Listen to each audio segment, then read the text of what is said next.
Bonjour, je suis Lance Leroux et j'ai pensé qu'il était temps que je réalise une vidéo pour partager mon expérience.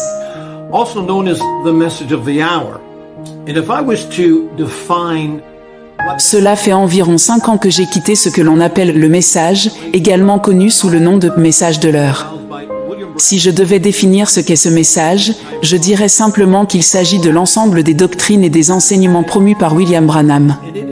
Ce dernier est considéré par ses adeptes comme le prophète des derniers temps, la voix de Dieu pour cette époque. Selon ses enseignements, il est absolument essentiel de croire à ces doctrines pour faire partie de l'épouse de Christ, pour être identifié comme une vierge sage ayant de l'huile dans sa lampe, ainsi, être prêt pour l'enlèvement qui permettra d'échapper à la grande tribulation. William Branham croyait que ces enseignements représentaient l'interprétation parfaite de la parole de Dieu. Having had such a love and respect for William Branham makes this recording difficult to do. Ayant moi-même nourri un profond amour et respect pour William Branham, il m'est difficile de faire cet enregistrement. Cependant, le but de cette vidéo n'est pas de diaboliser ou de dénigrer William Branham. Je ne prétends pas connaître avec certitude ses motivations derrière ses paroles et ses actes. Je pourrais formuler une opinion, mais cela ne resterait que de la spéculation. Quoi qu'il en soit, il y aura un jour où il se tiendra devant un juge juste et devra rendre compte de ses actions, tout comme nous tous.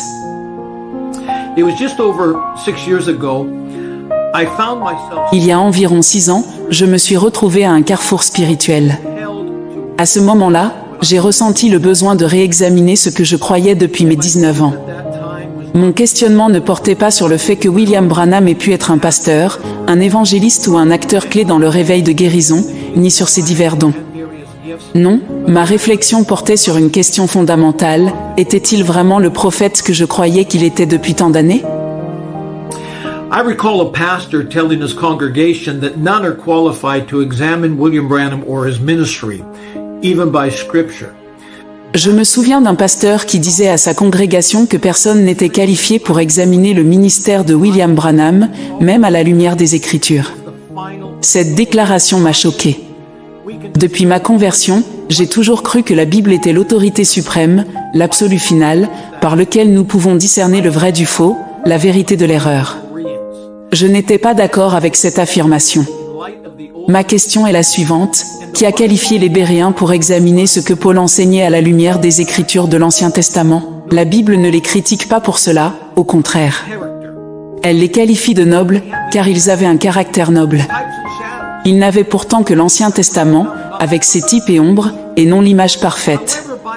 Cependant, à partir de l'Ancien Testament seul, ils ont pu prouver que ce que Paul prêchait était vrai. Qui a qualifié l'église d'Éphèse pour tester ceux qui prétendaient être apôtres? Et après les avoir testés, ils ont découvert qu'ils étaient des menteurs, de faux apôtres. Pourtant, aujourd'hui, nous avons une Bible complète, la pleine révélation de Jésus-Christ. Ainsi, je crois que nous sommes plus que qualifiés pour éprouver toutes choses. Mais comment suis-je entré dans le message? Pour gagner du temps, je ne vais pas mentionner tous les détails, mais disons simplement que, suite à divers événements dans la vie de mes parents, ils ont commencé à fréquenter une église à Cloverdale. Quelques mois plus tard, j'ai moi aussi commencé à participer au culte dans cette même église. Ce qui est plutôt intéressant, c'est la manière dont cela s'est produit. Unfortunately, from a young age, I developed a bit of a drinking problem that progressively worsened the older I got.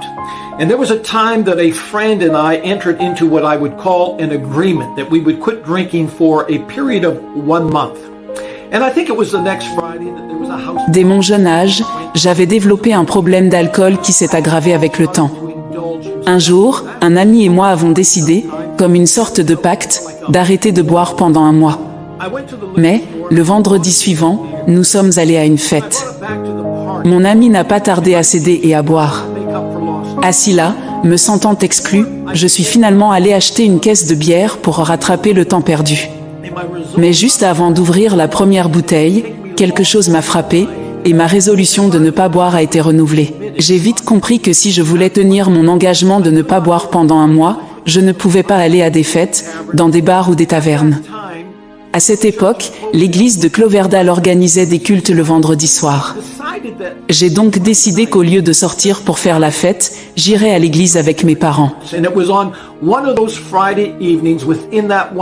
C'est un de ces vendredis soirs, durant cette période d'un mois, qu'un ministre invité prêchait. Vers la fin du service, il a invité ceux qui avaient besoin de prière à venir à l'avant.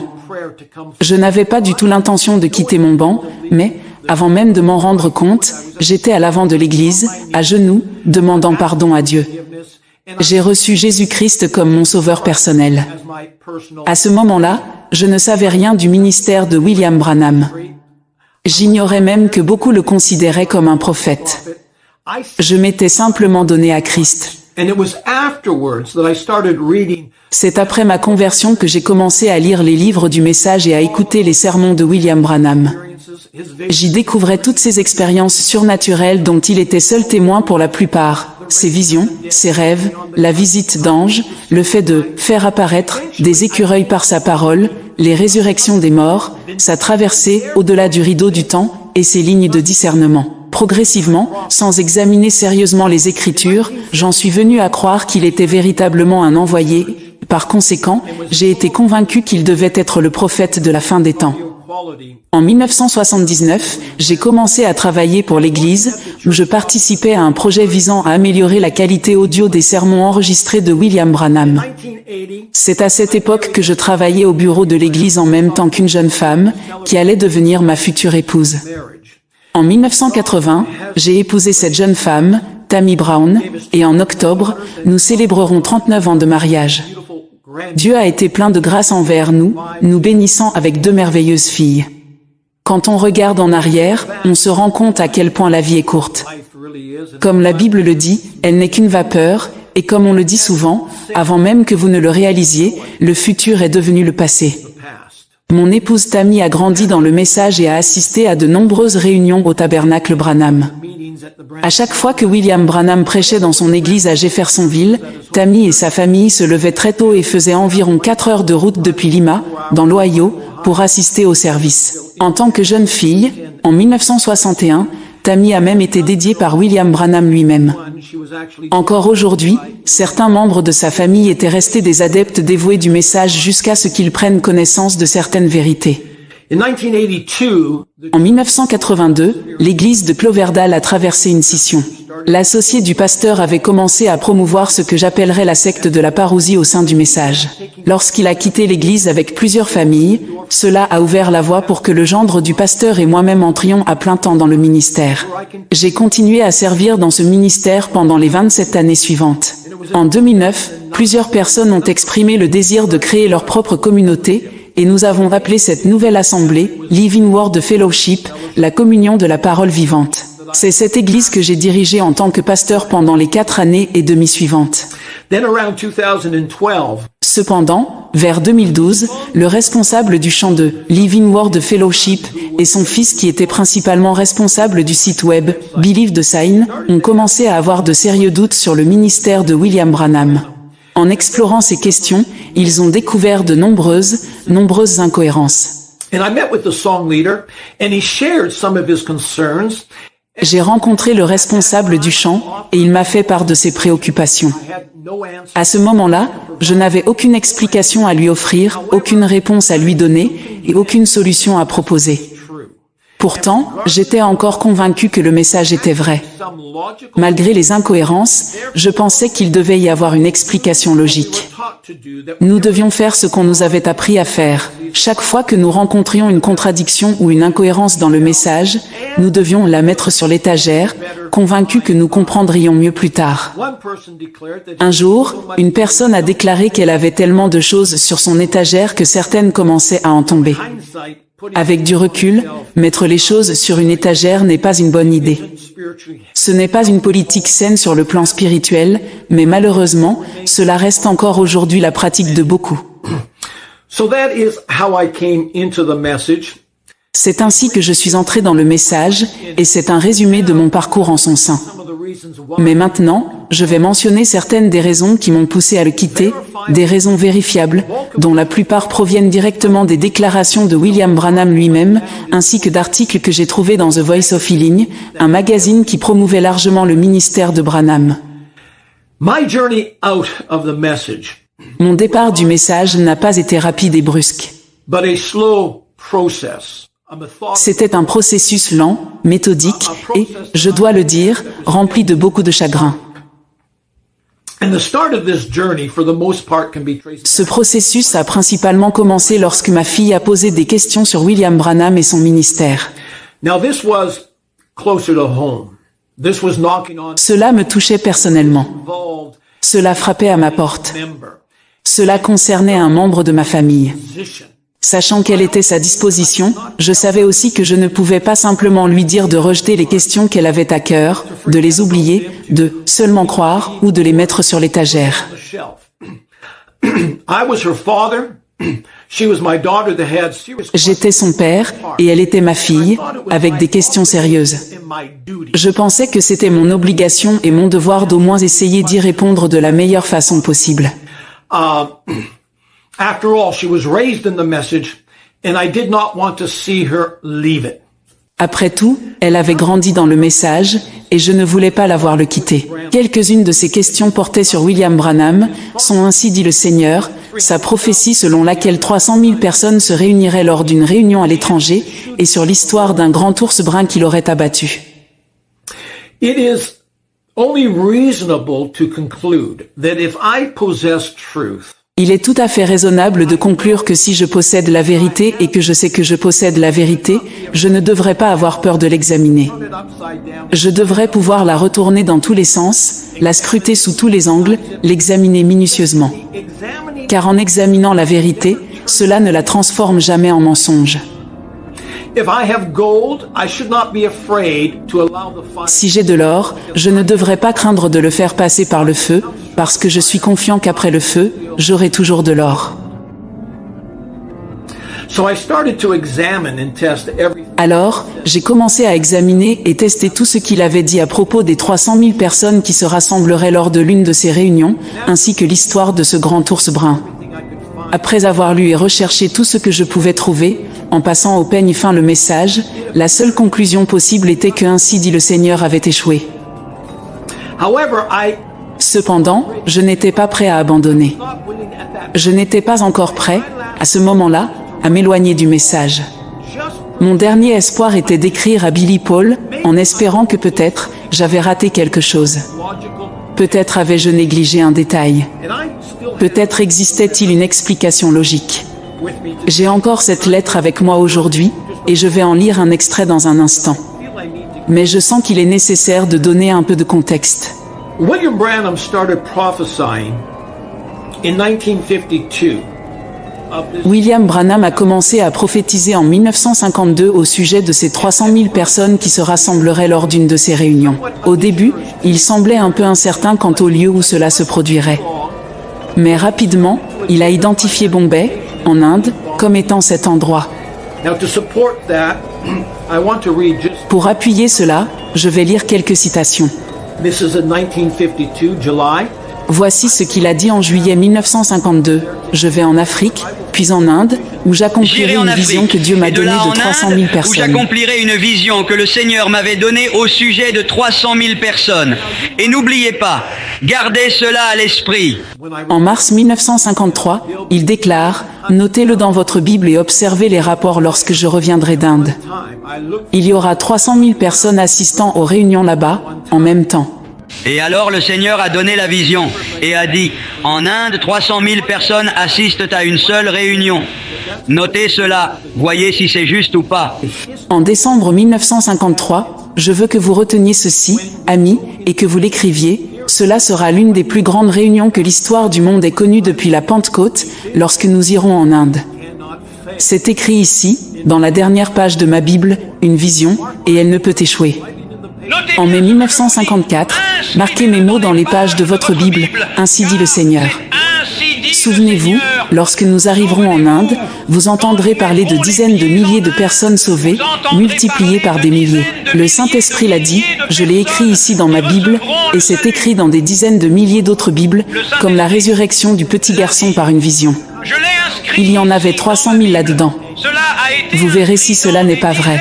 milliers de Bibles ici, In comme la September. résurrection du petit En garçon. septembre 1954, William Branham voyage effectivement à Bombay, en Inde, où il tient plusieurs réunions. Vous verrez si ce n'est pas Then exact. in October, after his return, Mais en octobre, après son retour, lorsqu'il rapporte ce voyage en Inde, Le voyage en Inde n'a pas connu le succès qu'il aurait dû connaître. il ne mentionne rien concernant la vision des 300 000, ni sur les dizaines de milliers multipliés par des milliers de conversions, ni sur le fait que cela ait été l'une des plus grandes réunions de l'histoire depuis la Pentecôte. Au contraire, il admet que ce voyage en Inde n'a pas été le succès escompté parce qu'il n'a pas suivi la direction du Saint-Esprit. Parce que j'avais manqué de suivre la conduite du Saint-Esprit, actually breathed into this prophecy of Cependant, plus tard, cette prophétie des 300 000 prend un nouveau souffle. India. Le lieu change, ce n'est plus Bombay, en Inde, mais l'Afrique du Sud. And I quote, Il déclare « Je viens de recevoir un télégramme ce matin de Durban, en Afrique du Sud, confirmant la vision où 300 000 personnes seront bientôt rassemblées pour une réunion à venir. » Pour une réunion qui Le 24 avril 1965, il affirme « Après cette réunion, je vais en Europe, puis en Afrique, et cela se fera par une vision. Ce sera une grande réunion, j'en suis sûr. excuse me. Then 3 days later, » Puis, 3 jours plus tard, le 27 avril 1965, il annonce « Je vais en Afrique du Sud après cela. Vous savez comment c'est là-bas, on ne peut même pas parler aux gens, mais on s'attend à au moins 300 000 personnes dans une seule réunion. nous nous attendons à avoir au moins 300 000 personnes en une seule réunion. 27th, now May 1960. En mai 1965, William Branham se rend effectivement en Afrique du Sud, mais il reçoit un visa restreint qui ne lui permet pas de tenir des réunions. Il revient donc sans avoir tenu cette réunion, et les 300 000 ne se matérialisent pas. La vision ne se réalise pas. En décembre de cette même année, William Branham décède. Je reviens d'Afrique comme vous le savez tous. Comme j'avais un visa limité, on n'a pas voulu me laisser. On n'a pas voulu me laisser prêcher. Plus tard, dans une réponse à une lettre envoyée à Billy Paul, le fils de Branham, celui-ci corrige une affirmation concernant les 300 000 à Bombay. Il explique que, bien que Bombay ait initialement été mentionné comme lieu de la vision, celle-ci aurait finalement été transférée en Afrique du Sud. Billy Paul affirme également que les réunions à Bombay avaient été estimées à 500 000 participants, bien que la vision des 300 000 concernait l'Afrique du Sud. Pourtant, Branham s'est rendu en Afrique du Sud en mai 1965, mais n'a pas été autorisé à tenir des réunions. 6 ou 7 mois après, il décède, et la vision reste non accomplie. Ainsi dit le Seigneur, ne s'est pas réalisé. Now, Beaucoup d'entre vous se rappellent la vision que j'ai eue, la vision où j'ai tiré et j'ai vu un énorme ours brun.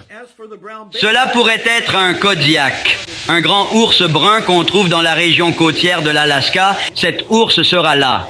C'est ainsi dit le Seigneur. Il sera là. Voyez? Dans une autre prophétie, William Branham avait annoncé qu'il chasserait un grand ours brun. William Branham, Mais lors d'un voyage de chasse avec ses compagnons, il n'a pas réussi à tuer l'ours en question. this particular hunting, Pourtant, il persiste à dire « Je l'aurai quand même, car les visions ne peuvent pas échouer ». visions, Cependant, il décède sans que cette prophétie ne se réalise non plus. he did not shoot the large brown bear. Il n'a pas tué le grand ours brun. Alors, comment cela pourrait-il s'accomplir? In walks another sect within the message. Eh bien, c'est ici qu'intervient une autre branche du message, appelée le ministère du retour. Prophecies that Cette secte reconnaît au moins que certaines visions et prophéties données par William Branham ne se sont pas encore réalisées. explain it is that Leur explication? will return William Branham reviendra. dead. Il croit qu'il ressuscitera d'entre les morts, qu'il reprendra son manteau prophétique, qu'il réintégrera son ministère. Selon eux, il se rendra alors dans le nord pour tuer ce grand ours brun, puis voyagera en Afrique du Sud, où il tiendra une réunion rassemblant 300 000 personnes en une seule fois. Personnellement, je n'y crois pas. Je n'ai pas ce genre de foi, et je ne vois rien de tel dans les Écritures. Je crois que lorsque nous quittons cette terre, notre ministère ici-bas prend fin. Et si, par la grâce de Dieu, nous avons la chance de faire partie de la grande résurrection, nous ne reviendrons pas pour réintégrer un ministère. Paul a dit simplement, lorsqu'il était sur le point de partir, j'ai achevé la course. Je crois que Paul reviendra lors de la résurrection, mais pas pour accomplir une prophétie en suspens, ni pour reprendre un ministère. Non, quand nous en avons fini sur cette terre, c'est fini. I do not believe William Branham is coming back. Je ne crois pas que William Branham reviendra pour reprendre son manteau prophétique, tenir une grande réunion sous une tente, aller en Afrique du Sud, ou partir dans le Nord pour tuer un ours. C'est terminé, fini. Quand j'ai reçu cette lettre confirmant que le « Ainsi dit le Seigneur » ne s'était jamais accompli, cela a été un choc pour moi. Inutile de dire que j'étais dévasté. J'avais investi ma vie dans son ministère. J'avais voyagé dans de nombreux pays à travers le monde, prêché son message, propagé ses enseignements et élevé mes enfants dans cette foi. And in some ways, I guess it would have been easier to ignore or make excuses for these failed prophecies, like many have. Some suggest that Dans un certain sens, il aurait été plus facile d'ignorer ou de trouver des excuses à ces prophéties non réalisées, comme beaucoup le font. the reason why Certains prétendent que la raison pour laquelle William Branham n'a jamais tué l'ours est qu'il était avec le mauvais chasseur, et c'est pour cela que le « Ainsi dit le Seigneur » a échoué. India and D'autres suggèrent que si les 300 000 personnes ne se sont pas rassemblées, c'est parce que William Branham aurait dû aller d'abord en Afrique du Sud avant de se rendre en Inde. in other Son désobéissance aurait donc causé l'effondrement de la prophétie et empêché son accomplissement. En d'autres termes, toutes les conditions de la vision devaient être parfaitement alignées pour qu'elle se réalise. my question is, what about Jonah?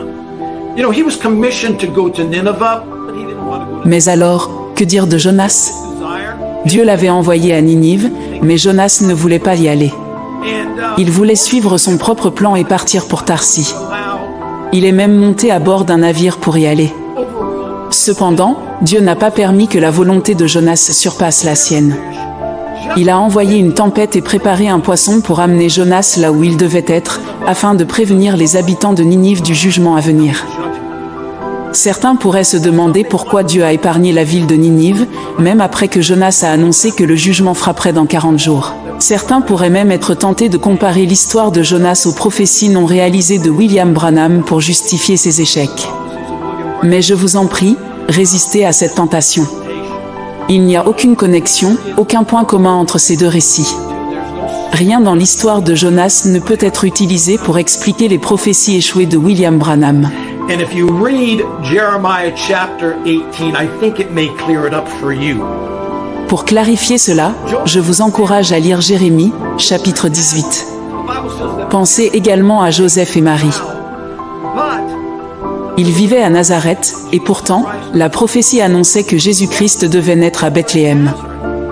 there was an emperor by the name of Caesar Augustus that made a decree that the inhabited earth should be taxed. Comment cela pouvait-il se produire? And to go to the city of their birth. Un empereur païen, César Auguste, a émis un décret ordonnant un recensement, exigeant que chacun retourne dans la ville de sa naissance. Ce décret a conduit Joseph et Marie à Bethléem, les plaçant ainsi au bon endroit, au bon moment, pour que la prophétie s'accomplisse. Jésus devait naître à Bethléem, et Dieu a orchestré les circonstances pour que cela se réalise. Does man's plan supersede God's? Does man's will defeat L'homme peut-il surpasser les plans de Dieu? disobedience? La volonté de l'homme peut-elle déjouer celle de Dieu? I say La désobéissance de l'homme peut-elle contrecarrer les desseins divins? God's Je dis que non. come to pass. La volonté de Dieu, ses plans, ses desseins s'accompliront toujours. Pastor at Living Word Fellowship and Sunday Imaginez un instant que je sois encore pasteur à Living Word Fellowship. vision. Supposons qu'un dimanche matin, après mon sermon, j'annonce à l'assemblée que Dieu m'a donné une vision et que, selon « Ainsi dit le Seigneur », elle doit être notée dans vos Bibles. Will be an earth Je déclare, lundi matin, à 11 heures précises, un tremblement de terre frappera le nord-ouest du Pacifique. 59 people will Il aura une magnitude de 7,9, fera 39 morts et causera des milliards de dollars de dégâts. Monday morning comes around. Le lundi matin arrive, 11 heures sonnent, mais aucun tremblement de terre ne se produit. Assembly confronts me. Le mardi, je retourne à l'église, et l'assemblée me confronte. Que s'est-il passé? I have it written in the Vous avez prophétisé ce tremblement de terre. earthquake. Regardez, c'est écrit ici, dans nos Bibles, tremblement de terre, lundi, 11 heures, magnitude 7,9, 39 morts, des milliards de dégâts. Pass. Pourtant, rien ne s'est produit. Well, I Et si je répondais, Eh bien, à 11 heures, j'étais en voiture. Selon la vision, j'aurais dû être assis dans mon salon. Mais, à ce moment-là, j'étais en route vers l'épicerie pour acheter quelques articles. J'étais au mauvais endroit. Je n'étais pas dans mon salon. Par conséquent, ainsi dit le Seigneur, n'a pas pu s'accomplir. Pensez-vous que cette excuse satisferait qui que ce soit? Non, bien sûr. Une telle réponse ne serait pas acceptable, elle remettrait en question mon ministère, ma réputation et mon intégrité. So when I received this letter from Billy Paul,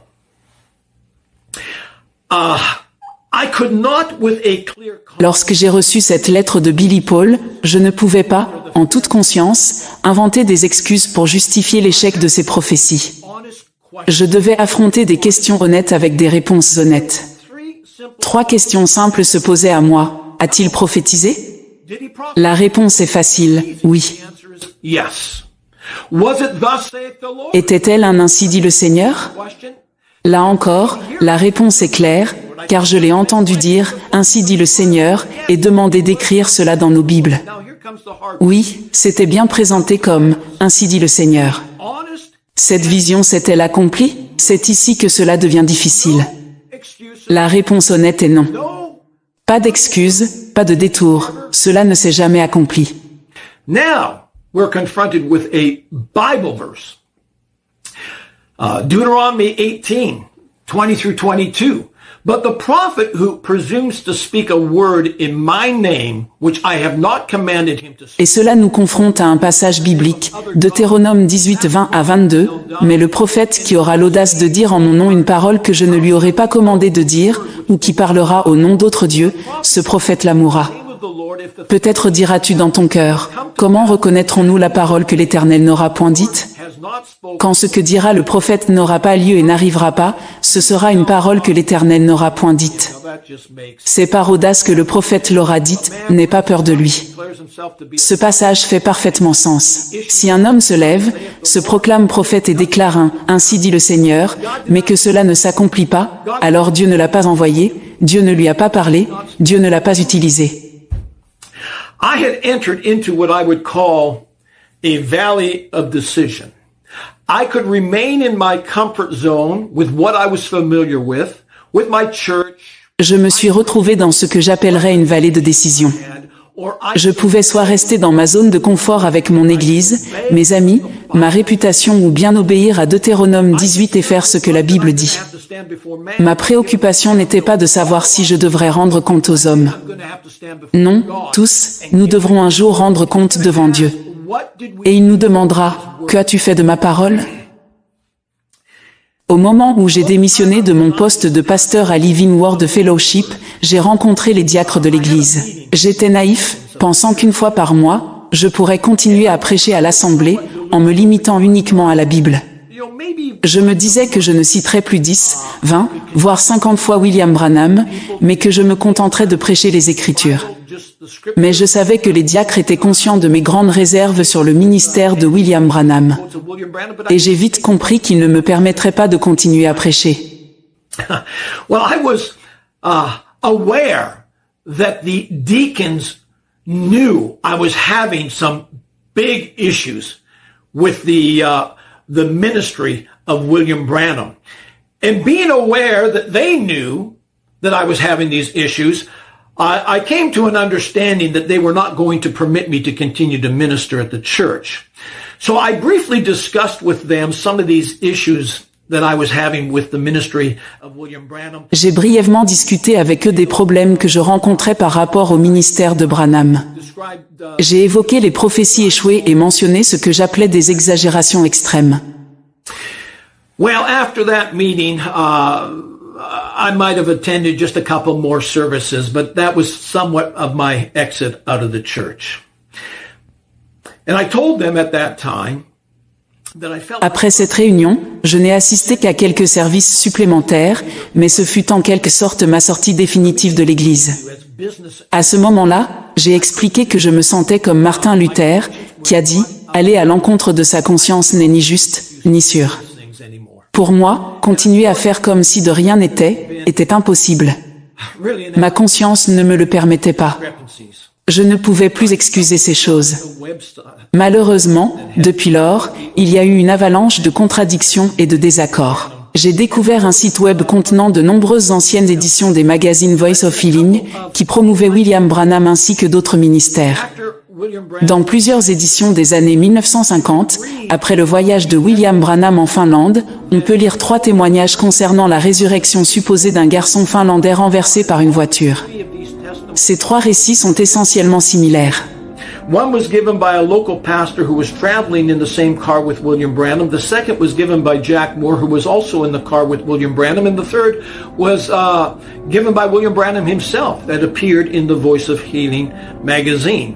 And as I said, Le premier témoignage vient du révérend Oléen, pasteur local qui voyageait dans la même voiture que William Branham. Le second provient de Jack Moore, qui était également présent dans la voiture. Enfin, le troisième témoignage est signé par William Branham lui-même dans le magazine Voice of Healing. Tous 3 décrivent une voiture qui roulait devant eux sur la route et qui a heurté 2 garçons. L'un des garçons a été transporté dans une voiture vers l'hôpital, tandis que l'autre a été pris en charge par Jack Moore et placé sur la banquette arrière, où se trouvaient William Branham et une certaine Mademoiselle Isaacson, l'interprète de Branham. Dans le récit, Branham vérifie les signes vitaux du garçon et constate qu'il ne respire pas et n'a pas de pouls.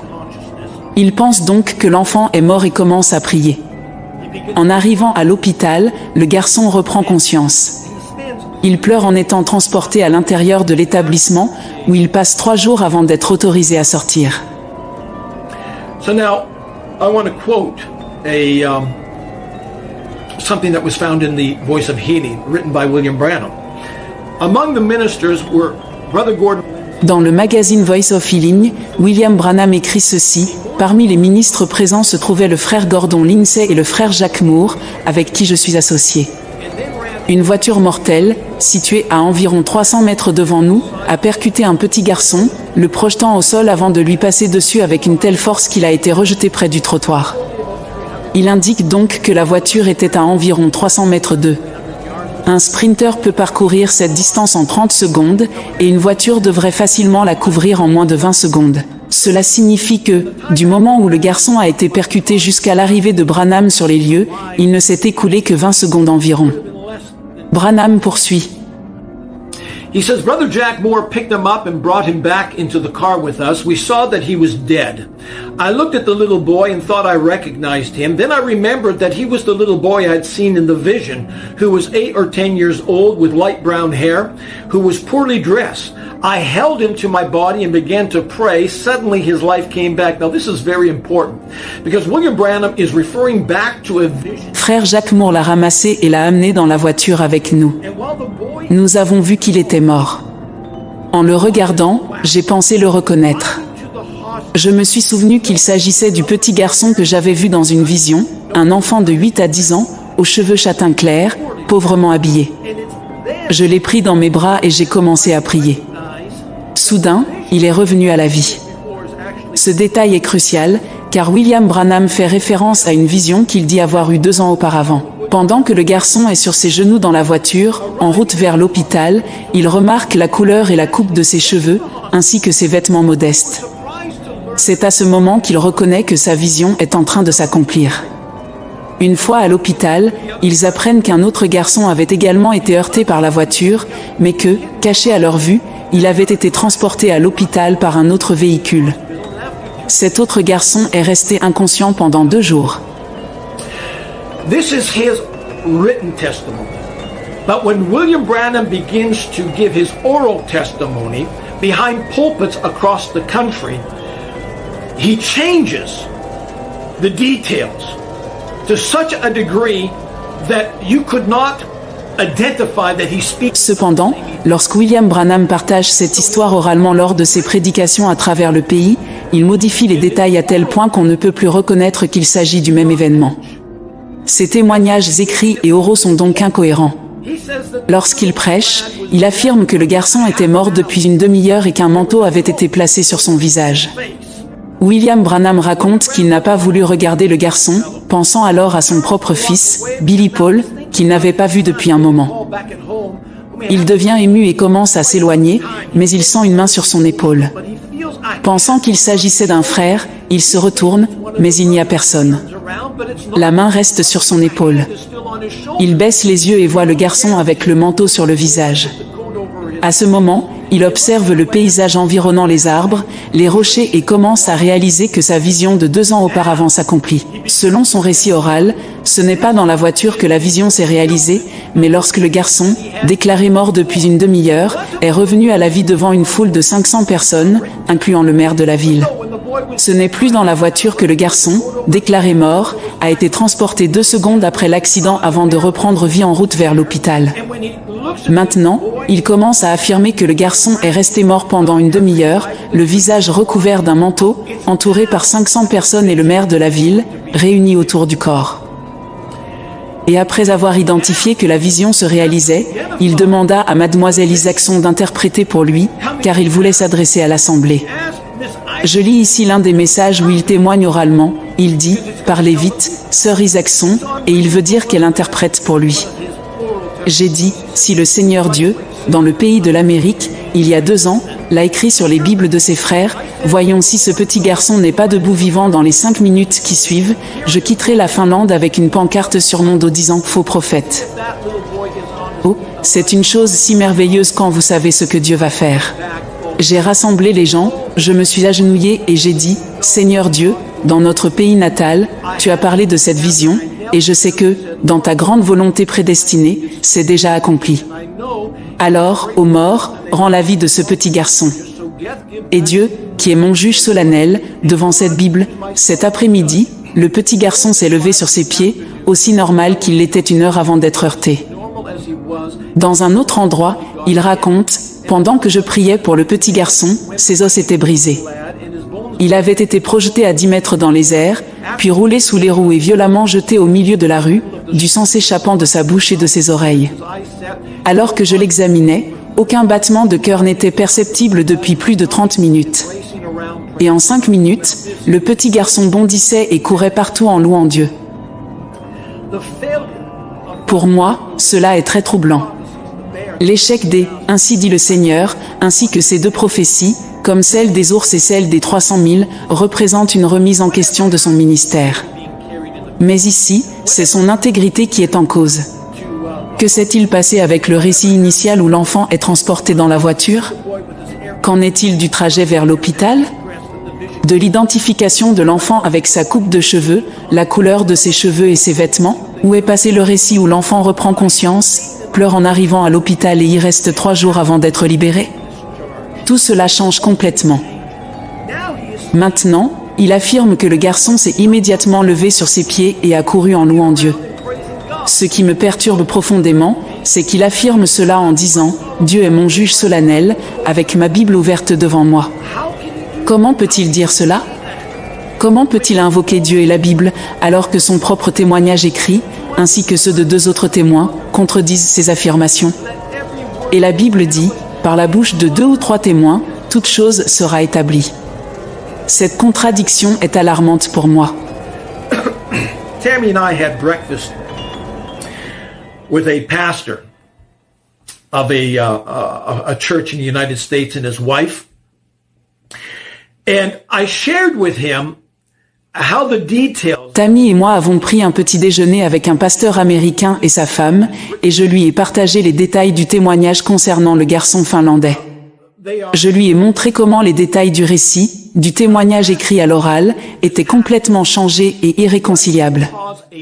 Je lui ai demandé, qu'est-ce qui pourrait pousser un homme à modifier presque tous les détails d'un récit? Le pasteur a saisi la chair de son avant-bras et l'a légèrement secouée, comme pour dire que c'était sa chair. Je ne suis pas en désaccord, c'était peut-être sa chair. Mais est-ce une excuse valable? Cela justifie-t-il ce qu'il a fait? If we are going to excuse that work of the flesh, are we permitted to excuse all the works of the flesh? Paul in Galatians chapter 5 gives an extensive list of the works of the flesh. And he mentions idolatry, sorcery, adultery, fornication, heresy, envy, murders, drunkenness. Si nous devons excuser cette œuvre de la chair, devons-nous excuser toutes les œuvres de la chair? Who practice Paul, dans Galates chapitre 5, donne une longue liste des œuvres de la chair: l'adultère, la sorcellerie, l'hérésie, l'envie, les meurtres, les beuveries, les orgies, et bien d'autres. says that those who Il conclut en disant que ceux qui commettent de telles choses n'hériteront pas du royaume de Dieu. works of the Paul n'offre ici aucune excuse pour les œuvres de la chair, aucune justification. flesh. Il dit simplement que ceux dont la vie est marquée par ces œuvres de la chair n'hériteront pas du royaume de Dieu. I had coffee. J'ai également pris un café avec un autre prédicateur du message. I wanted him to know Je voulais lui expliquer pourquoi je me sentais obligé de quitter le message de William Branham. at that time I À cette occasion, je lui ai exposé 5 raisons principales. were the failed prophets Les 2 premières concernaient les prophéties échouées, et cela aurait suffi. enough. Une seule prophétie échouée suffit. Mais j'ai ajouté une 3e raison, qui concerne les 7 visions que William Branham aurait reçues en 1933. And in 1960, in a message titled Condemnation by Representation, William Branham is referring back to these 7 visions he had years before. But now he's not relying on his memory. He is actually reading these 7 visions as they were written out on a piece of paper. En 1960, dans un sermon intitulé Condamnation par représentation, William Branham fait référence à ces 7 visions, mais cette fois, il ne s'appuie pas sur sa mémoire. Il lit les visions telles qu'elles avaient été écrites sur un morceau de papier. Il affirme alors que le président, qui à l'époque était Franklin D. Roosevelt, mènerait le monde entier à la guerre. Il ne mentionne pas cela une seule fois, mais à plusieurs reprises, il dit que Roosevelt conduirait le monde à la guerre. Cependant, en 1964, dans le livre exposé des 7 âges de l'Église, la vision change. Ce n'est plus un président américain du nom de Franklin D. Roosevelt qui mènerait le monde à la guerre, mais un Autrichien du nom d'Adolf Hitler, qui deviendrait dictateur de l'Allemagne et entraînerait le monde dans la guerre. When Tammy came across this, she was shocked, she was stunned, she was flabbergasted. She couldn't imagine how a man could take a vision. Quand Tammy a découvert ce fait, elle a été stupéfaite.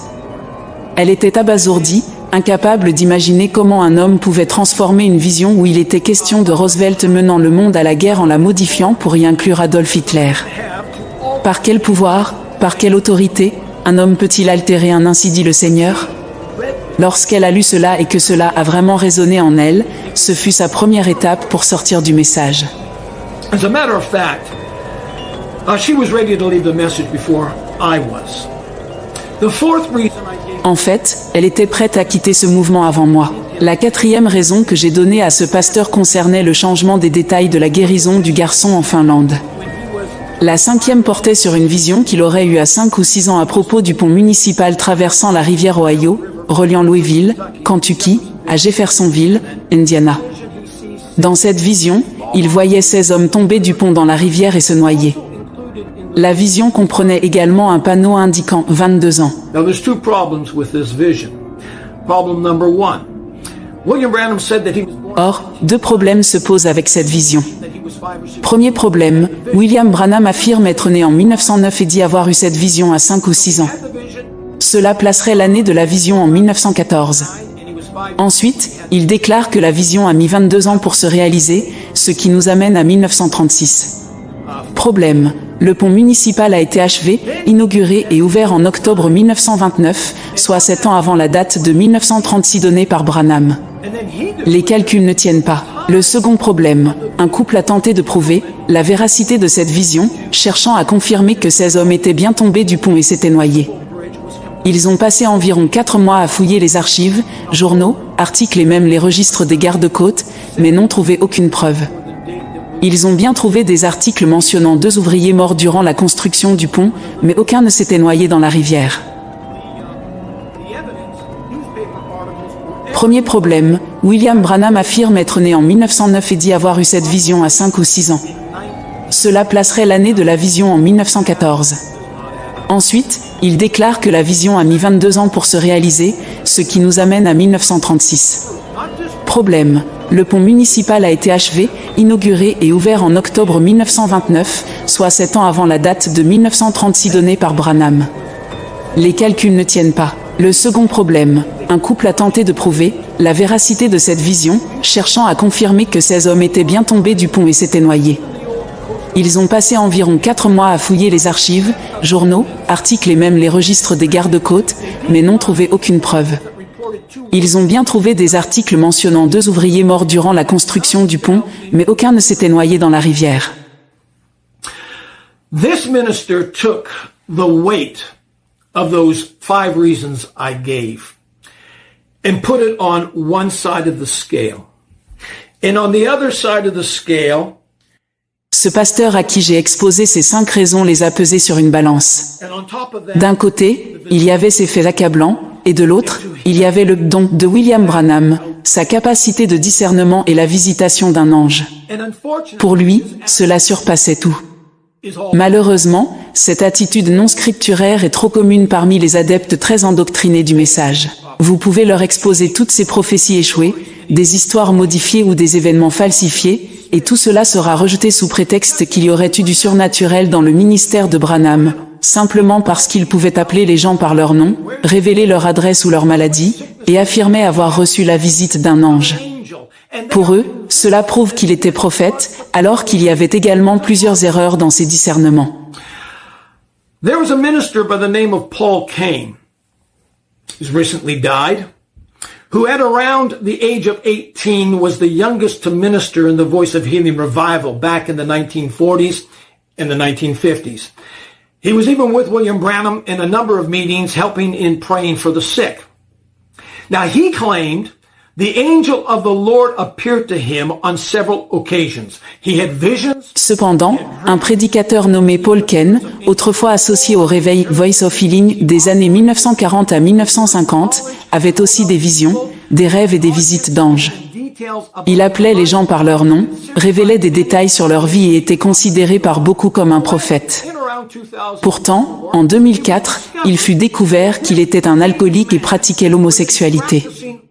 Que faire alors des visites d'anges, des dons de connaissances ou des signes et prodiges? La Bible n'indique nulle part que ces choses valident qu'un individu est un prophète de Dieu. En fait, elle met en garde contre les faux prophètes utilisant des signes et des prodiges. I don't find anywhere in the scriptures where signs and wonders and gifts and visitations of angels. Je ne trouve nulle part dans les Écritures une justification indiquant que les signes, prodiges, dons ou visites d'anges prouvent qu'un individu est un prophète qualifié de Dieu. En réalité, la Bible met en garde contre les faux prophètes qui viendront avec des signes, et elle souligne également que l'Antéchrist apparaîtra accompagné de signes et de prodiges.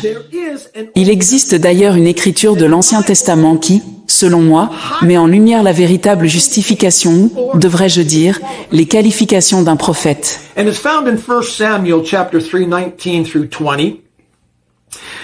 And it reads as this. So Samuel grew, and the Lord was with him, and let none of his words fall to the ground. And all Israel from Dan to Beersheba knew that Samuel had been established. Dans 1 Samuel 3, 19-20, les Écritures définissent clairement la qualification d'un prophète. Samuel grandit, et l'Éternel était avec lui, et ne laissa tomber à terre aucune de ses paroles. Tout Israël, de Dan à Beersheba, reconnut que Samuel était établi comme prophète de l'Éternel. Ce n'étaient pas des miracles ou des anges, mais le fait que tout ce qu'il prédisait en son nom s'accomplissait sans faute. Ce n'était pas des miracles ou des anges, mais le fait que tout ce qu'il prédisait en son nom s'accomplissait sans faute. William Branham himself identifies the characteristics of a prophet, and he doesn't say signs and wonders and gifts of discernment. William Branham lui-même décrivait la caractéristique d'un prophète comme étant qu'aucune de ses paroles ne pouvait échouer. Pourtant, ses visions et prophéties comportent de nombreuses contradictions et erreurs. Je ne peux que souhaiter que ce pasteur reconsidère un jour toutes les preuves disponibles. I might add this, of all of my minister friends, this minister that I shared the 5 reasons why I left the message with is the only one that has kept in contact with me. We've had coffee together. Tammy and I have been to their house. We've had dinner with this minister and his wife. Permettez-moi de préciser que, parmi mes amis ministres, celui à qui j'ai partagé les 5 raisons pour lesquelles j'ai quitté le message est le seul à avoir gardé contact avec moi. Nous avons pris un café ensemble, Tammy et moi sommes allés chez lui, et nous avons dîné avec lui et son épouse. Jamais, pas une seule fois, ils ne nous ont déchristianisés, et je leur en suis reconnaissant. Je le considère comme un bon ami, mais j'espère qu'un jour, il reprendra ses balances et réévaluera toutes les preuves désormais disponibles qui, pour moi, discréditent de nombreux aspects des qualifications et de la vindication d'un prophète, tels qu'ils sont souvent compris. I recently read in a magazine called The New Wine an interview they did with the late Ern Baxter back in 1978. And the subject of William Branham came up. J'ai récemment lu un article dans le magazine The New Wine, publié en 1978, où ils interviewaient le défunt Ern Baxter. Le sujet de William Branham est venu sur la table, et ils ont demandé à Baxter de parler de son association avec Branham. Dans cet article, Baxter mentionne la première fois qu'il a rencontré personnellement William Branham, qui était au début du réveil des guérisons d'après-guerre, ce qui place cette rencontre vers la fin de 1946. Cela correspond également à l'année où William Branham déclara avoir reçu la visite de l'ange du Seigneur, qu'il aurait mandaté pour commencer sa campagne de réveil axée sur les guérisons. Cependant, il est plus probable que leur rencontre ait eu lieu en 1947, peu de temps avant qu'Ern Baxter devienne le gestionnaire de campagne de William Branham. Now, William Branham mentions an experience that he had with Ern Baxter a number of times, and it was what took place in Vancouver. And as he relates it, they were both standing on a street in Vancouver. William Branham mentionne à plusieurs reprises une expérience qu'il aurait vécue avec Ern Baxter, à Vancouver. Il raconte qu'ils se tenaient ensemble sur une rue de Vancouver, assistant à une grande procession. Le roi d'Angleterre, George VI, et sa charmante épouse, la reine Élisabeth, traversaient la rue dans leur carrosse. Selon Branham, tandis qu'il regardait ce défilé, Ern Baxter, ému, se mit à pleurer. Branham posa une main sur son épaule pour le réconforter, et Baxter, en larmes, s'exclama: « Pensez-y, frère Branham, voilà mon roi et ma reine. » And as I said, William Branham refers to this on several occasions, but I'm going to read from one, and this was found in February of 1965, so he's coming to the end of his ministry. Branham évoque cet événement à plusieurs reprises, y compris en février 1965, alors qu'il approchait de la fin de son ministère. Voici ce qu'il disait: « Je me souviens, j'étais au Canada lorsque le roi George, celui pour lequel j'ai eu le privilège de prier, et qui fut guéri de sa sclérose en plaques, passait dans son carrosse. Ce jour-là, il souffrait de cette maladie ainsi que d'un ulcère à l'estomac. Tandis qu'il traversait la rue dans son carrosse, il se comportait comme un véritable roi. Sa magnifique reine était à ses côtés, vêtue d'une robe bleue. En regardant passer le carrosse, mon ami Ern Baxter, debout à côté de moi, détourna soudain la tête et commença à pleurer. J'ai posé ma main sur son épaule et lui ai demandé ce qui n'allait pas. Il répondit: « Frère Branham, voici mon roi et ma reine. » I mean, what an event to be a part of. What an experience to be able to stand on the street with a number of other people that were waving their flags, and maybe others also were getting a little emotional, like Ern Baxter, and crying and watching the king and queen come down the street in the carriage, and a fantastic experience. But there is a problem with this. The King of England, King George VI, C'est une scène impressionnante, un événement marquant, de voir le roi et la reine traverser les rues dans leur carrosse, avec les gens agitant des drapeaux et certains, comme Ern Baxter, pleurant d'émotion. Cependant, il y a un problème avec ce récit. Le roi George VI et son épouse, la reine Élisabeth, n'ont visité le Canada ensemble qu'une seule fois, en 1939, lors de leur tournée officielle qui incluait Vancouver. Cela s'est produit bien avant qu'Ern Baxter ne rencontre William Branham, ce qui ne peut être daté avant la fin de 1946 ou 1947. Cette incohérence pose question: Comment William Branham et Ern Baxter pouvaient-ils se tenir ensemble à cet endroit en 1939, alors qu'ils ne se sont connus qu'en 1947? A dilemma. Un dilemme. William Branham speaks of baptizing some converts in the Ohio River during his 1933 revival meetings. And he gives some details. He said there was 500 converts. There were up to 10,000 people that had gathered along the banks of the river to witness this event.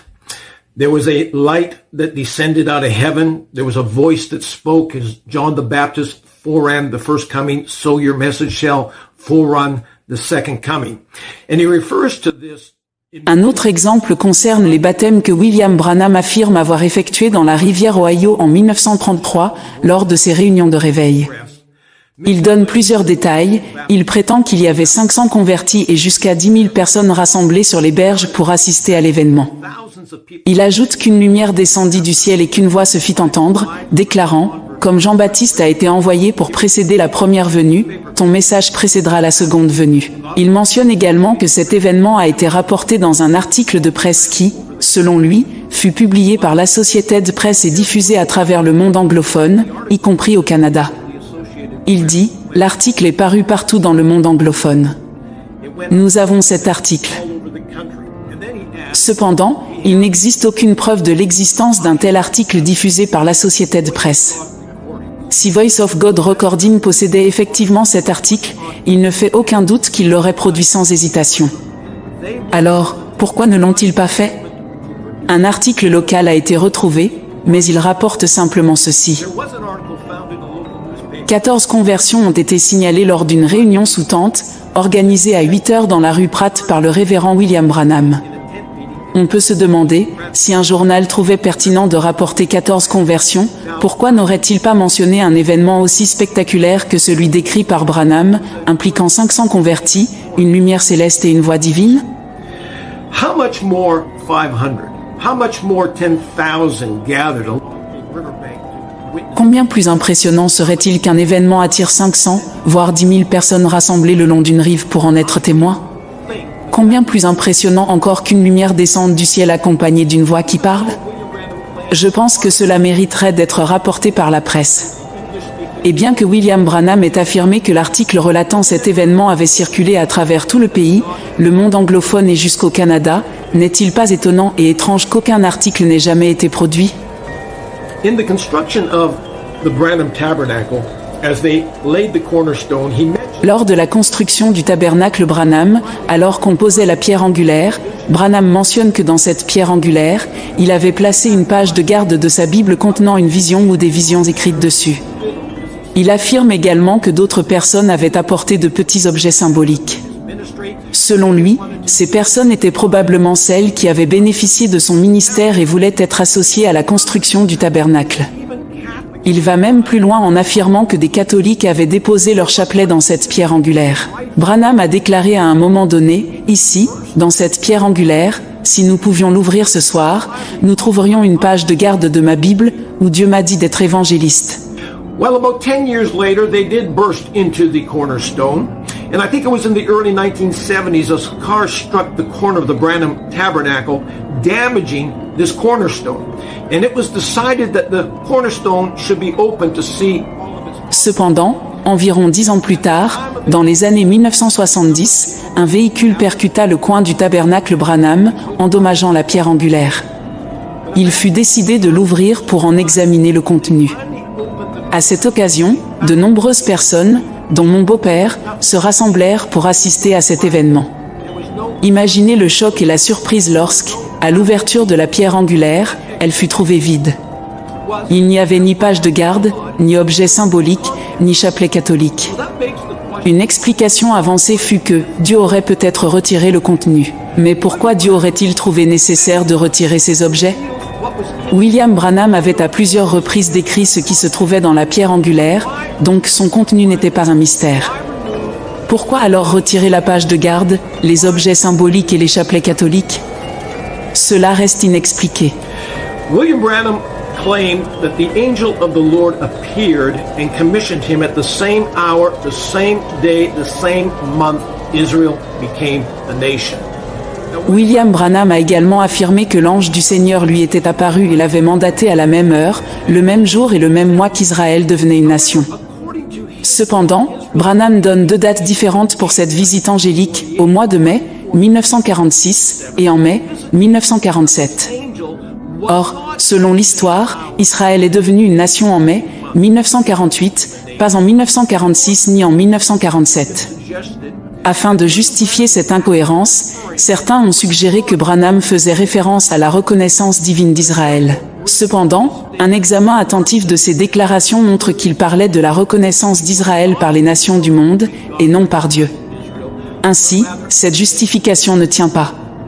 Branham a également déclaré que Smith Wigglesworth était mort une nuit, que le Dr Price était mort le matin suivant, et que, le lendemain, l'ange du Seigneur lui avait rendu visite pour lui donner sa mission de prier pour les malades.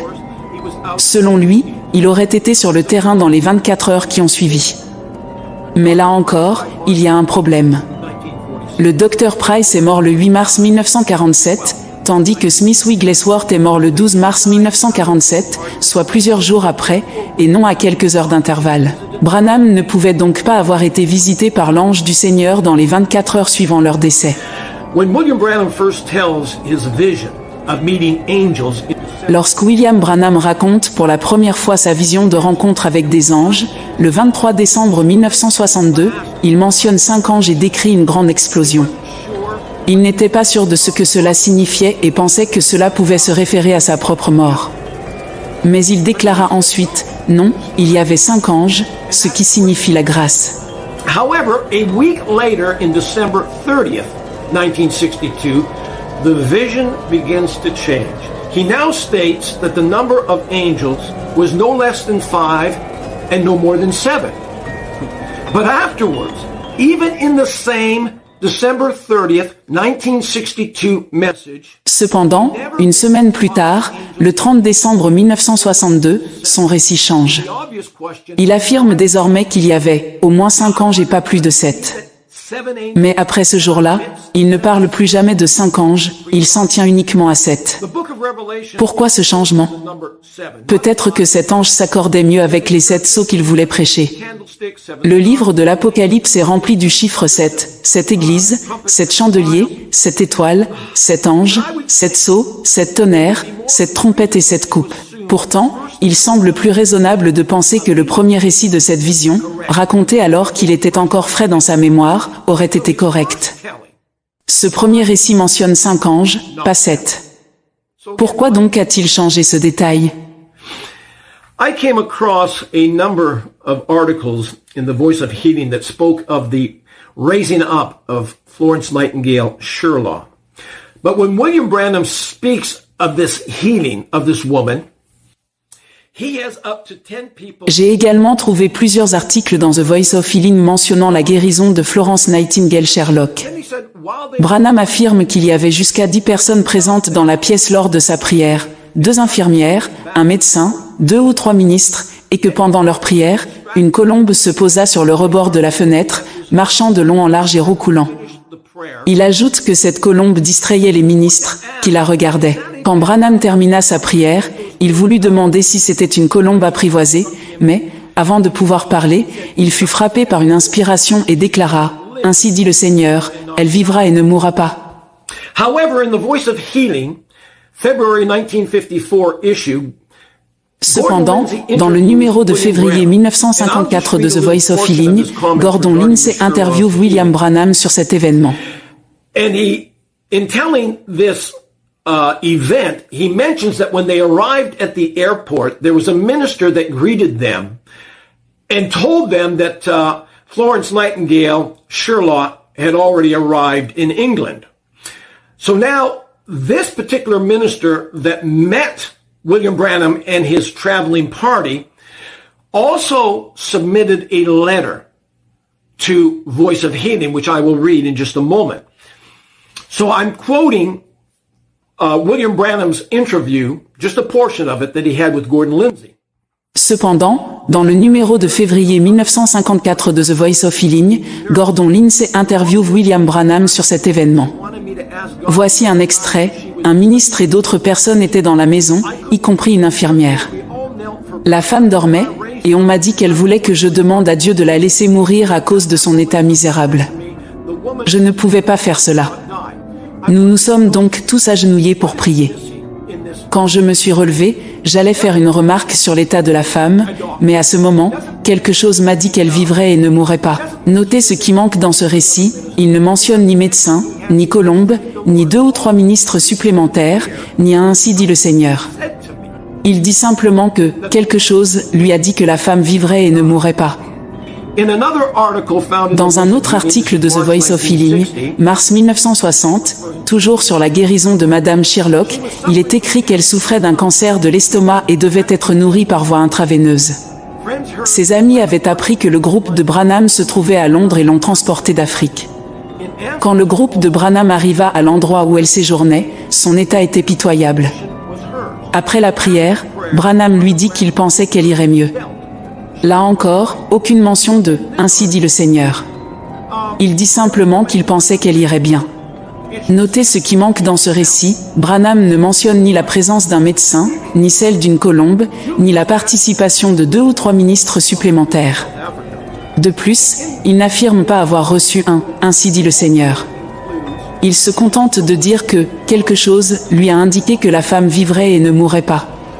Julius Stadscleffe a écrit un livre intitulé « Un prophète visite l'Afrique du Sud » et dans ce livre, il raconte également l'histoire de Miss Florence Nightingale Sherlock et de sa guérison miraculeuse. Tous, y compris un ministre de l'Église d'Angleterre ainsi que ses infirmières, se sont agenouillés et ont commencé à prier pour elle. Alors qu'ils priaient, une colombe est venue se poser sur le rebord de la fenêtre et a regardé à l'intérieur, en roucoulant. Après la prière, lorsque frère Branham a dit « Amen », la colombe s'est envolée. Le ministre a commencé à parler, disant « Aviez-vous vu cette colombe avant qu'elle n'arrive ?» À ce moment-là, l'Esprit du Seigneur a poussé frère Branham à prononcer ces paroles. « Ainsi dit le Seigneur, tu vivras, ma sœur. »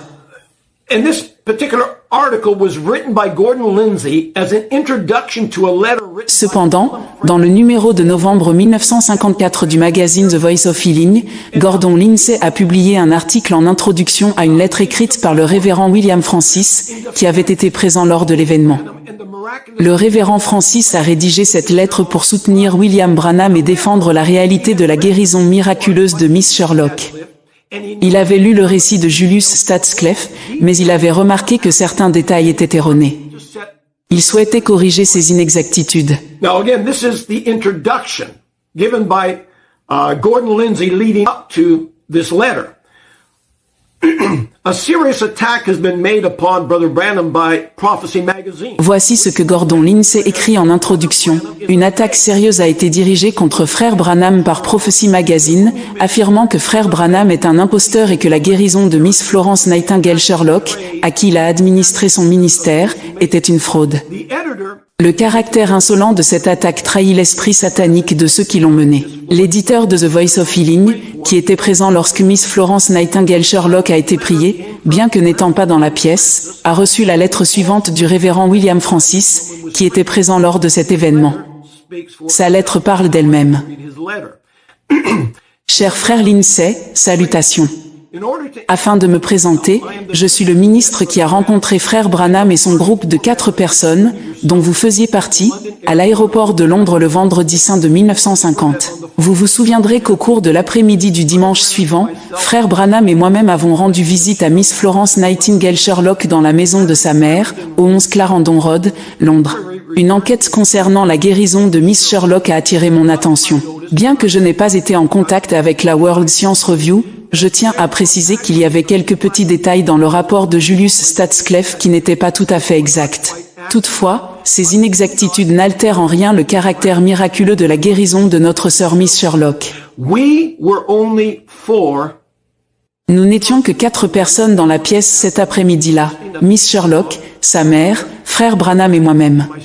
Vous vous rappelez probablement que nous y sommes restés pendant plus d'1 heure, dans une atmosphère qui semblait chargée de la présence et de la puissance de Dieu.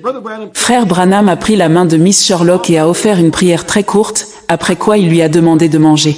C'est tout ce qui s'est passé dans cette pièce. Fraternellement, révérend William Francis. Again, William Branham has up to 10 people. 2 nurses. Le contraste est frappant. Dans la version de Julius Stadsclef, on parle de la présence de jusqu'à 10 personnes, dont 2 infirmières, un médecin, 2 ou 3 ministres et une colombe qui se pose sur le rebord de la fenêtre, marchant de long en large et roucoulant, suivi d'un ainsi dit le Seigneur. Cependant, le révérend Francis rectifie, il n'y avait que 4 personnes dans la pièce, lui-même, William Branham, Miss Sherlock et sa mère. Il précise également que seule une courte prière a été faite et que frère Branham lui a simplement demandé de manger. C'est tout ce qui s'est produit. Disturbing. What about the contradictions concerning the mystery cloud? A cloud that has Il en va de même pour d'autres points de controverse, comme celui du mystérieux nuage, que les croyants du message considèrent comme sacré. William Branham lui-même y attachait une grande importance, affirmant qu'il s'agissait d'une preuve irréfutable de la véracité de son message. Si tel était réellement le cas, il ne devrait y avoir ni controverse ni confusion à ce sujet. It should be the end of all arguments. The facts should speak for itself.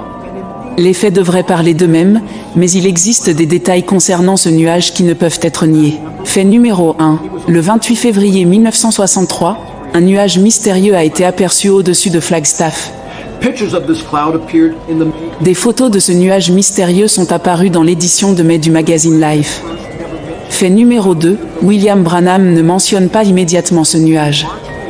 Bien qu'il ait prêché environ 15 sermons entre mars et avril 1963, il n'en fait pas mention. Il prêche également une série complète sur les 7 sceaux dans son église locale, où il parle de son voyage de chasse en Arizona et de sa rencontre avec cet ange, mais sans jamais mentionner ce nuage une seule fois. Fait numéro 3, ce n'est qu'après avoir vu les photos du nuage dans l'édition de mai 1963 de Life qu'il commence à inclure ce nuage dans son expérience de rencontre avec les 7 anges.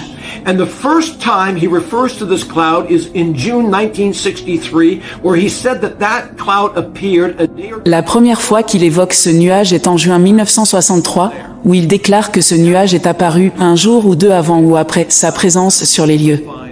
Cependant, dans ses références ultérieures, il affirme soit que le nuage se trouvait directement au-dessus de lui et qu'il avait été emporté dans une constellation de 7 anges, qu'il décrit comme une pyramide de nuages, soit que le nuage s'est formé lorsque les anges l'ont quitté et sont montés dans le ciel. Il ajoute ensuite que c'est bien plus tard que les scientifiques ont photographié ce nuage. Voici la conclusion basée sur ces faits. Le nuage a été observé le 28 février 1963 au-dessus de Flagstaff, Arizona. Vérifié. William Branham chassait une semaine plus tard à environ 175 miles, 280 km, de cet endroit. Vérifié. Il ne mentionne pas ce nuage ni ne l'inclut dans son expérience initiale avec les 7 anges. Vérifié. Ce nuage n'est devenu une partie de son récit qu'après l'avoir vu dans le magazine Life. Vérifié. Within about 3 years, William Branham tells his life story 5 times, and he mentions a nurse that he and Hope knew very well. But in the retelling of his life story, the name of that nurse changes constantly. Dans un autre exemple d'incohérence, William Branham raconte 5 fois son histoire personnelle en 3 ans et mentionne une infirmière que lui et Hope, sa première épouse, connaissaient bien. Cependant, à chaque fois, le nom de cette infirmière change. Il passe d'Evelyn à Miss Cook, puis à Hilda, Louise Hale, ou encore Juanita. Le problème ici est le suivant, si William Branham oublie le nom d'une infirmière qu'il connaissait bien, on pourrait penser qu'en se trompant de nom, il le ferait au moins de manière cohérente. Certains pourraient argumenter que ce n'est qu'un détail mineur. Peut-être. Mais si un homme se trompe sur des détails mineurs, comment peut-on être sûr qu'il soit précis dans des questions plus importantes? Comment peut-on avoir confiance en lui pour prétendre posséder une interprétation parfaite de la parole de Dieu, ou encore pour croire qu'il avait le pouvoir d'infaillibilité qu'il attribuait aux prophètes de la fin des temps? I don't get it. William Branham mentions a certain man from Windsor many times, and unfortunately, it is another example of his extreme inconsistency. Apparently, there was a man from Windsor that wanted to expose... Un autre exemple concerne une histoire qu'il raconte souvent à propos d'un homme de Windsor qui aurait voulu exposer William Branham comme un imposteur. Selon Branham, cet homme aurait rempli une carte de prière en écrivant des maladies imaginaires dans le but de prouver que Branham n'était pas un véritable prophète. Lorsque Branham lui aurait dit qu'il n'avait aucune maladie, l'homme comptait révéler devant tout le monde que Branham était un faux prophète. Cependant, selon Branham, le Saint-Esprit aurait dévoilé le plan de cet homme, et il aurait déclaré que les maladies inscrites sur la carte allaient effectivement lui arriver à cause de son défi envers Dieu. The very things he had wrote on the prayer card he was going to get. As I said, he mentions... Voici les incohérences dans les récits de Branham concernant cet incident. En janvier 1950, Branham raconte que cet homme est tombé au sol en hurlant. En mai 1953, il dit que l'homme a contracté les maladies inscrites sur la carte et en souffre encore. En septembre 1954, il affirme que l'homme est mort de ses maladies. En avril 1956, l'homme est toujours alité. En décembre 1956, l'homme aurait couru en criant sur l'estrade. En janvier 1957, Branham déclare que l'homme est mort un an plus tard. En juin 1957, il dit que l'homme est toujours dans un état critique. En février 1958, il affirme que l'homme est mort 6 mois plus tard d'un cancer. En mars 1958, il raconte que l'homme a été paralysé sur l'estrade et qu'il l'est toujours. En février 1961, il déclare que l'homme est mort 6 semaines après. Comment une histoire peut-elle changer autant de fois en 11 ans? You know, some people's attitude concerning William Branham's multiple versions of his stories is so bizarre. Ce qui est troublant, c'est que certains partisans de Branham acceptent toutes ces versions contradictoires sans questionner leur validité. Ils adoptent une attitude si extrême qu'on dirait qu'ils ont renoncé à leur capacité de raisonnement. Ils croient tout, même les contradictions flagrantes. Cependant, Dieu nous demande-t-il vraiment d'être crédules à ce point? La Bible nous exhorte à ne pas être des enfants dans notre compréhension, mais à être mûrs et réfléchis. La Bible dit, puisqu'ils n'ont pas aimé la vérité, il leur a été envoyé une puissance d'égarement, afin qu'ils croient aux mensonges. You know, this is so sad. And all of this that I have mentioned really just scratches the surface. Unfortunately, the list of discrepancies go on and on.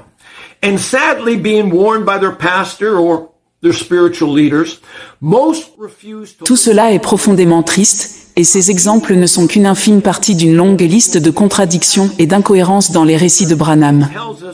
Malheureusement, beaucoup de croyants, avertis par leur pasteur ou leader spirituel, refusent d'examiner ces faits et se fient aveuglément aux paroles des hommes, ignorant les exhortations bibliques à prouver toutes choses et à tester les esprits pour voir s'ils sont de Dieu. Certains restent dans ce mouvement parce qu'ils ont calculé ce que cela leur coûterait de le quitter et ne sont pas prêts à en payer le prix. Pourtant, la Bible dit que nous devrions acheter la vérité et ne jamais la vendre, même si cette vérité nous coûte tout.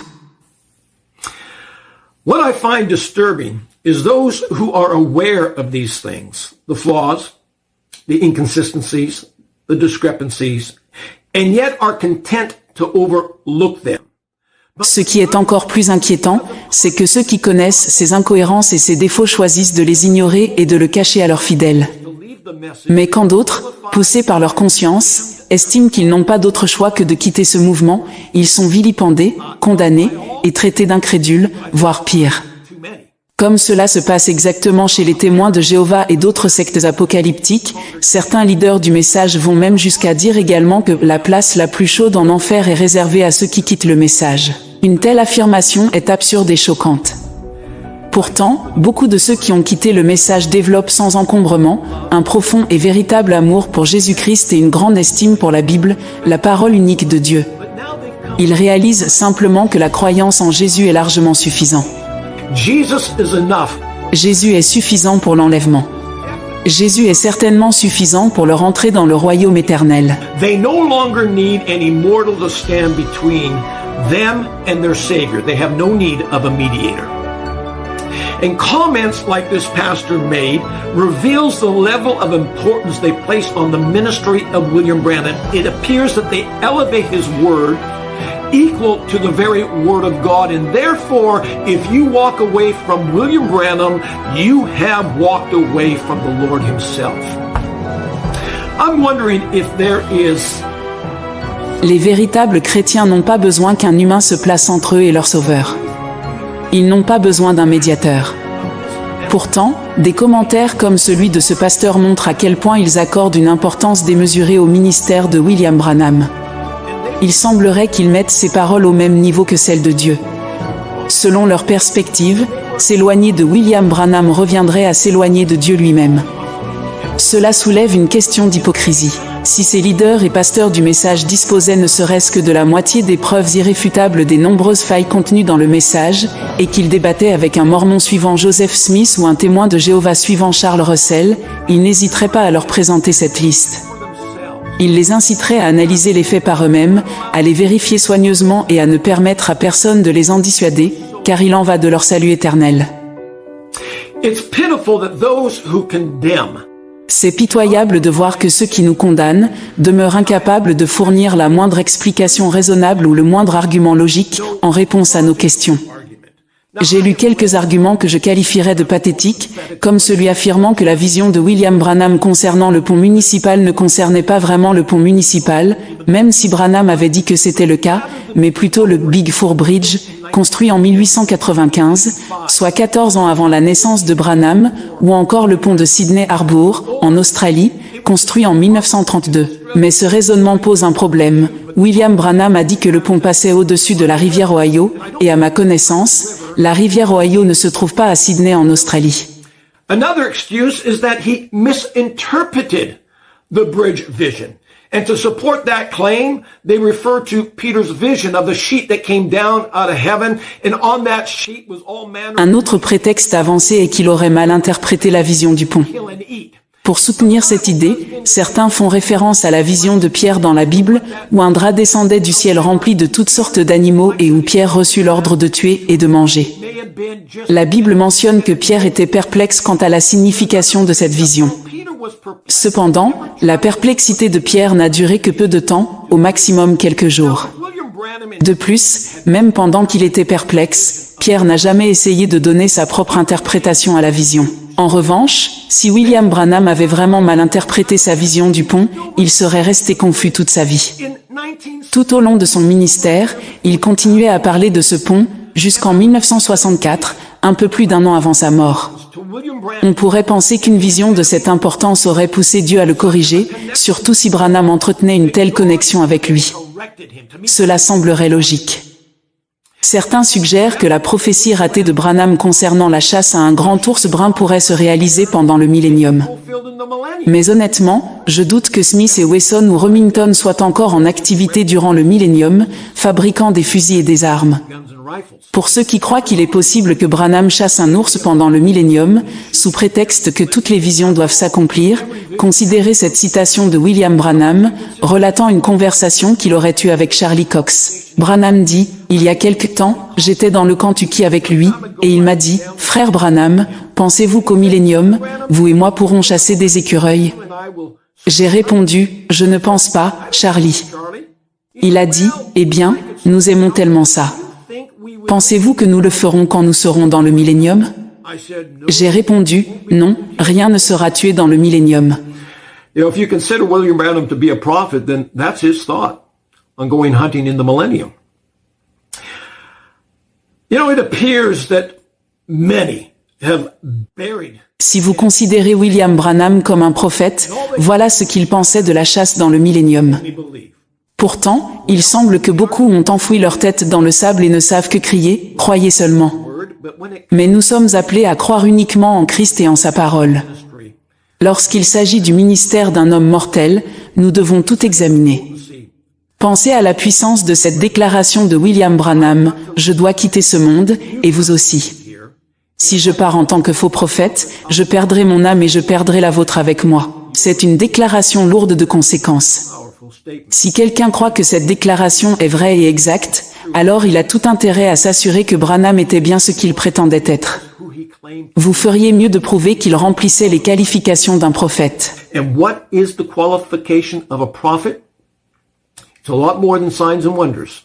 It's a lot more than visitation of angels. Et quelles sont ces qualifications?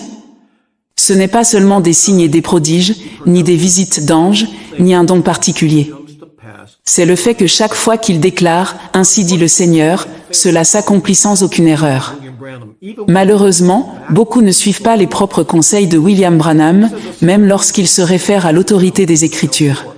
he is a Il déclare « Un voyant signifie soit prédire, soit annoncer ». to the C'est un voyant qui voit les choses à venir et les prédit au peuple. Et la Bible dit il revient à l'autorité des Écritures. Si cela ne s'accomplit pas, alors ne l'écoutez pas. Cela doit arriver à chaque fois, pas seulement parfois, pas la plupart du temps. Cela doit arriver à chaque fois. Dieu ne peut pas échouer. Ailleurs, il dit, Dieu ne peut pas mentir. You know, it's amazing. William Branham mentions on a number of occasions that when prophecy is given in a local church, if it doesn't come to pass, he said, ailleurs, il dit, Dieu ne peut pas mentir. Et si cela ne s'accomplit pas, alors Dieu n'était pas avec cette personne. C'est étonnant de voir combien de fois Branham mentionne que lorsqu'une prophétie est donnée dans une église locale et qu'elle ne s'accomplit pas, il dit, ne recommencez pas, et vous devez chasser cet esprit mauvais de vous. Il ne laisse aucune marge d'erreur. Il ne dit pas que la personne s'est trompée d'endroit ou que le chapeau aurait dû être sur le canapé au lieu de la table. Non, il ne tolère aucun échec. Si telle est la conséquence pour quelqu'un dans une église locale ressentant une onction et prophétisant une parole qui échoue, combien plus cela s'applique-t-il à quelqu'un qui se déclare prophète? Now he says, it has to come to pass every time. And if it doesn't, don't you... Il dit maintenant que cela doit se réaliser à chaque fois, et si ce n'est pas le cas, il ne faut pas l'écouter. Je pose donc la question, qu'en est-il de sa prophétie des 300 000 personnes qui se rassembleraient lors d'une réunion à l'étranger? Qu'en est-il de lui partant chasser un grand ours brun? Qu'en est-il du pont municipal, où apparemment 16 hommes étaient censés tomber dans la rivière et se noyer, mais seuls 2 sont morts lors de la construction du pont municipal pour d'autres raisons qui n'avaient rien à voir avec le contexte de la vision de Branham? Qu'en est-il de sa prophétie qui est passée de Roosevelt à Hitler? Souvenez-vous, il n'y a pas d'excuse, cela doit se réaliser à chaque fois. There's an adage that says a chain is only as strong as its weakest link. Il y a un proverbe qui dit, une chaîne est aussi forte que son maillon le plus faible. Chaque « ainsi parle le Seigneur » prononcé par un prophète est comme un maillon dans cette chaîne. Un prophète peut avoir des centaines de ces déclarations, mais si même une seule d'elles est fausse, toute la chaîne se brise. Dans ce cas, cet homme devient disqualifié en tant que prophète et vous ne devez plus l'écouter. Leaving the message was one of the most difficult journeys of my life. I wasn't looking for an excuse.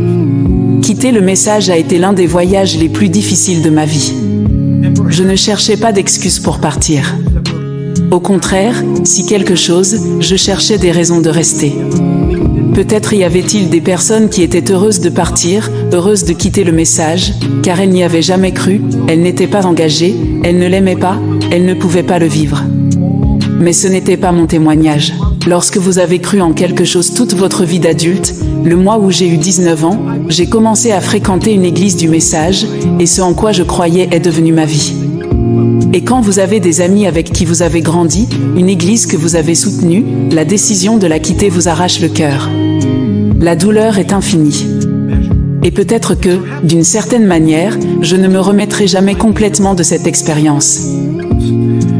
Do you ever fully recover from the death of a loved one? Je veux dire, est-ce qu'on se remet jamais totalement de la perte d'un être cher? La vie continue, on apprend à vivre avec, pourrait-on se remettre entièrement? Et je suppose que non, tout le monde ne comprendra pas ou ne sera pas d'accord avec moi lorsque je dis que j'aurais voulu que le message soit vrai. J'aurais voulu que toute sa doctrine soit scripturaire.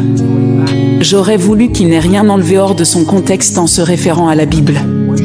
J'aurais voulu que tous les « ainsi parle le Seigneur » se réalisent. J'aurais voulu qu'il y ait une explication logique et raisonnable pour toutes les incohérences.